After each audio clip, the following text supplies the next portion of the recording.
Assalamu alaikum. I am Hadra Shabir from Eastern Department from JIS University Faisalabad, and thanks Dr. Muhammad Akram, Associate Professor of Eastern Department for organizing this webinar. आज हम लोग बात करेंगे आर्टियल system के बारे में। उसमें जो है वो मेजर, मीडियम और माइनर आ जाता है। ठीक है, जब भी हम लोग आरटीएल सिस्टम की बात करते हैं तो रूटीन में जो है हमारा आरटीएल सिस्टम जो है वो डिवाइड होता है मेजर, मीडियम और माइनर आर्टरीज में और देन कैपिलरीज में। कैपिलरीज क्या करती हैं? ऑक्सीजन प्रोवाइड करती हैं सेलुलर लेवल पे। एक्सचेंज होता है ऑक्सीजन का कार्बन डाइऑक्साइड का कैपिलरी लेवल पर। सेकेंड वन ये है कि ऑन द सेलुलर लेवल जो है एक वेस्ट प्रोडक्ट जो है वो प्रोड्यूस होता है। ठीक है, जब हम लोग जो है वो भागते हैं हमारा लैक्टिक एसिड प्रोडक्शन इंक्रीज होती है। एक्सेसिव लैक्टिक एसिड जो है वो हमारी बॉडी से रिमूव होता है, तो तब क्या होता है कि लेग क्रैम्प्स हो जाती हैं। ठीक है, एक्सेसिव जब लैक्टिक एसिड की एक्सेसिव एक्यूमुलेशन हो जाती है तो तब जो है लेग क्रैम्प्स होती है। मतलब जब जैसे आम जुबान में कहते हैं कि खलियाँ पड़ जाती हैं टांगों में। ठीक है, लैक्टिक एसिड की ज़्यादा एक्यूमुलेशन की वजह से पड़ती हैं। ठीक है, तो इसकी जो है डिफरेंट रीजंस हो सकती हैं। अगर आपकी ब्लड सप्लाई कंप्रोमाइज़ हुई है, ठीक है, प्रॉपर्ली ब्लड सप्लाई नहीं मिल रही, उसका बैलेंस डिस्टर्ब हो रहा है। ठीक है, इनिशियली ये है कि 50% देन 20% जो है ब्लड का जो है वो सप्लाई कंप्रोमाइज़ हो सकती है। और जब ब्लड सप्लाई कंप्रोमाइज़ होती है, टिश्यूज़ को नहीं पहुँचती, देन इन रिजल्ट क्या होता है कि एसेंशियल न्यूट्रिएंट्स जो है वो मतलब मिलना मतलब बंद हो जाते हैं। ठीक है, टिश्यूज़ को। और एट द सेम टाइम क्या होता है कि वेस्ट प्रोडक्ट जो है वो फिर एक्यूमुलेट होना शुरू हो जाता है। ठीक है, उसके बाद इसके इनएडवोकेट टिश्यू परफ्यूजन हो जाती है। ठीक है, तो इसके लिए इसमें क्या होता है कि स्कीमिया हो जाता है, जिसमें ब्लड जो है वो सप्लाई कंप्रोमाइज़ हो जाती है। आरटीएल लेवल पे यह है कि एक्यूट स्कीमिया भी हो सकता है और क्रोनिक स्कीमिया भी हो सकता है। ठीक है, उसके बाद अगर हम लोग बात करें कि जैसा कि इसमें जो है वो क्रैम्पिंग वगैरह जो है वो हो जाती है।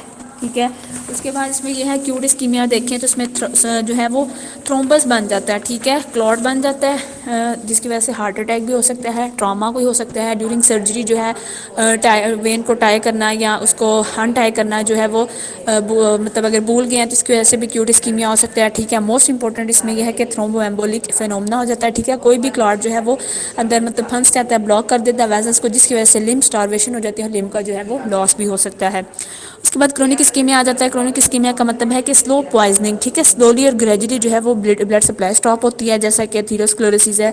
ये डायबिटीज़ पेशेंट में कॉमन है। ठीक है, इवन obese पेशेंट समटाइम जो है कोलेस्ट्रॉल ग्रेजुअली जो है वो एक्यूमुलेट होना शुरू हो जाता है वॉल्स में, और वहाँ पे जाके वो नैरो कर देता है उनको। ठीक है, उसके बाद इन स्टार्ट क्या होता है कि माइल्ड प्रॉब्लम्स होती हैं, बट द टाइम क्या होता है कि वन जो आर्टरी जो है वो कम्प्लीटली ब्लॉक हो जाती है, पेशेंट जो है वो उसको अटैक हो जाता है स्पेयर स्कीमिया का, जिसको हम लोग कहते हैं क्रोनिक स्कीमिया। ठीक है, इसके पीछे कह लें कि काफ़ी कई साल लगते हैं, जैसे कि अगर किसी को हाइपरटेंशन है, एथेरोस्क्लेरोसिस है।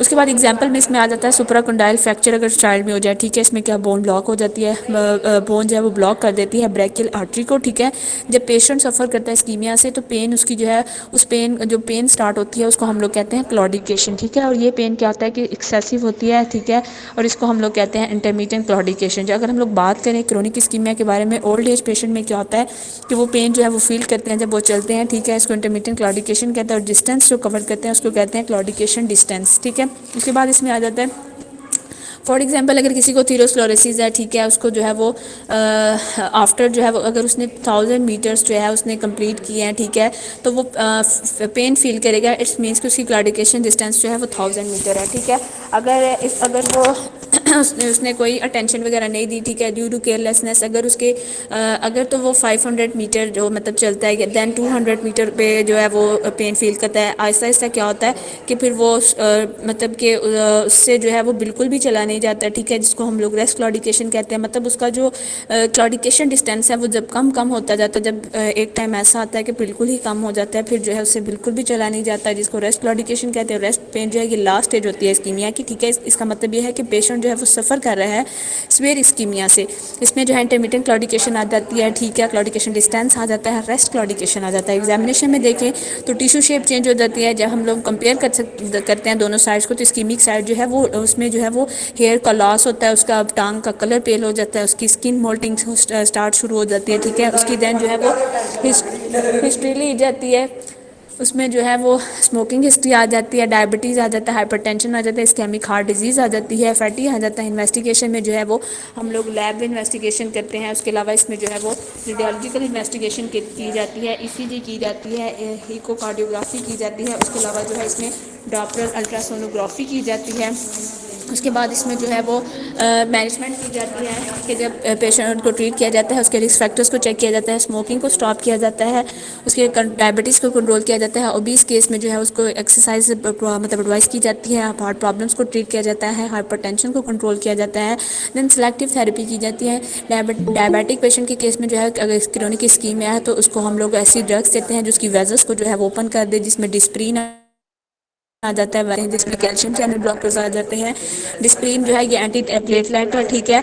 देन हम लोग इसमें जो है वो सिम्टोमेटिक ट्रीटमेंट देते हैं, ठीक है। माइनर इस्कीमिक पेशेंट जो है वो उसको ट्रीट किया जाता है, लेकिन मेजर इस्कीमिक पेशेंट में जो है वो थ्रोम्बो एम्बोलिक फिनोमेना होता है, सडन थ्रोम्बस हो जाता है, स्ट्रक हो जाता है।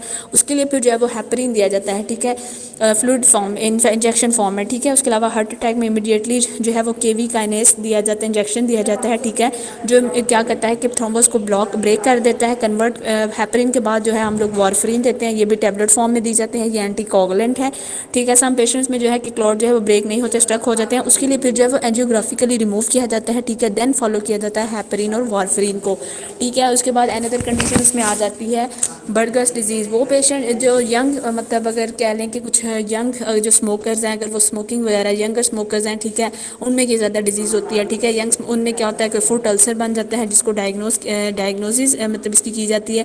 स्मोकिंग की वजह से क्या हो जाता है कि माइनर वेसल्स जो है कैपिलरीज हैं वो ब्लॉक हो जाती हैं, पेशेंट जो है वो अनहील वाउंड्स के साथ आता है, उसके फुट फिंगर्स पे जो है वो अल्सर्स वगैरह बने होते हैं, जिसको हम लोग इसमें क्या होता है, इसको बर्गर डिजीज़ कहते हैं। ये मोस्टली जो है वो यंग स्मोकर्स में होता है। एग्जामिनेशन में जो है कि जब हम लोग उसकी लेग को लिफ्ट करते हैं ड्यूरिंग लाइंग पोजीशन तो लेग का कलर जो है वो पेल हो जाता है, इसको कहते हैं बर्गर्स एंकल या बर्गर्स टेस्ट, ठीक है। नॉर्मली अगर टांग को एलिवेट करें तो वो पेल हो जाती है और इसे नॉर्मल पोजीशन में लाएं तो वो पिंक हो जाती है, पर बर्गर डिजीज़ में लेग दोबारा जो है वो पिंक नहीं होती जल्दी। उसके बाद जो है अगर हम लोग उसके बाद आ जाता है बात करें तो आ जाता है गैंग्रीन, ठीक है। गैंग्रीन क्या है कि इसकी नेक्रोसिस हो जाती है, ठीक है। उसके बाद इसमें यह है कि इसमें जो है वो नेक्रोसिस हो जाती है, वन ब्लड सप्लाई जो है वो लॉस्ट होती है, नेक्रोसिस हो जाती है, टिश्यूज़ की स्टार्ट्स हो जाती है, जिसके केस में जो है वो टिश्यूज़ जो है वो उनकी डेथ हो जाती है और डिकम्पोजिशन स्टार्ट हो जाती है, ठीक है। अगर हम लोग इसको क्लासीफाई करें, ड्राई गैंग्रीन आ जाती है, गैस गैंग्रीन आ जाती है, वेट गैंग्रीन आ जाती है। ड्राई गैंग्रीन में क्या होता है, स्लोली और ग्रेजुअली ब्लड सप्लाई जो है टिश्यूज़ की वो लॉस हो जाती है।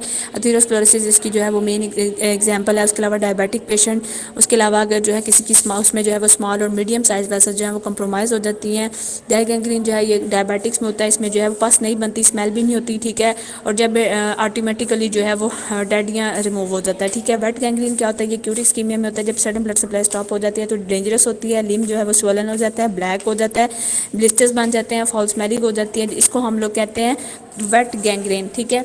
उसके बाद ये है कि सेप्टिक शॉक्स और डेथ के चांसेस जो है इसमें ज़्यादा होते हैं, ठीक है। उसके अलावा गैस गैंग्रीन आ जाता है, ये क्या होता है कि गैस फॉर्मिंग ऑर्गेनिज्म की वजह से, ठीक है, उसमें जो है वो क्लॉस्ट्रीडियम परफ्रिंजेंस आ जाता है, क्लॉस्ट्रीडियम वेल्का आ जाता है, क्लॉस्ट्रीडियम टेटनी आ जाता है। क्लॉस्ट्रीडियम टेटनी जो है वो टेटनस काज करेगा, जो वेल्का है वो जीआईटी इन्फेक्शन काज करेगा, जो क्लॉस्ट्रीडियम परफ्रिंजेंस है वो गैस फॉर्म करेगा, ठीक है, वाउंड्स में। फॉर एग्जांपल अगर किसी का जो है वो रोड एक्सीडेंट वगैरह जब मड अंदर जाएगी तो उसको जो है वो डिफरेंट बैक्टीरियल इन्फेक्शन वगैरह भी जो है वो हो सकता है, ठीक है। जब ये गैस प्रोड्यूस करता है तो कंपार्टमेंट प्रेशर इंक्रीज हो जाता है, इसके रिजल्ट में क्या होता है, कंपार्टमेंट सिंड्रोम हो जाता है, ठीक है। इस क्या होता है कि लेग जो है वो फ़ौरन ब्लैक हो जाती है कंपार्टमेंट प्रेशर की वजह से। अब हम बात करेंगे कि हम लोग इसको मैनेज कैसे करेंगे अगर पेशेंट जो है वो ड्राई गैंग्रीन के साथ आ गया, ठीक है, फिंगर पे है, ठीक है, उसका लाइन ऑफ डिमार्केशन जो है वो बनाएंगे। Then due to loss of blood supply जो है वो इसको मतलब उसको ठीक करेंगे। उसके बाद रीअश्योर करेंगे पेशेंट को। सम टाइम क्या होता है कि टिश्यू ऑटोमेटिकली जो है वो फॉल कर देते हैं, जिसको ऑटो एम्पुटेशन कहते हैं। और दूसरे एट द अदर टाइम क्या होता है कि इसमें जो है जब लाइन ऑफ डिमार्केशन बन जाती है तो फिर जो है वो एम्पुटेशन जो है तब जो है इसमें एम्पुटेशन की जाती है। उसके बाद अगर हम लोग इसमें बात करें कि जो बट गैंग्रीन है, ठीक है, बट गैंग्रीन जो है मैनेजमेंट डेंजरस है, एग्रेसिवली जो है वो मैनेज किया जाता है पेशेंट को, अदरवाइज जो है पेशेंट की वो डेथ भी हो सकती है सेप्टिक शॉक की वजह से। टॉक्सिन जो प्रोड्यूस होते हैं वो हमारी बॉडी में चले जाते हैं, वहाँ पे जाके ये सेप्टिसीमिया कॉज कर देते हैं।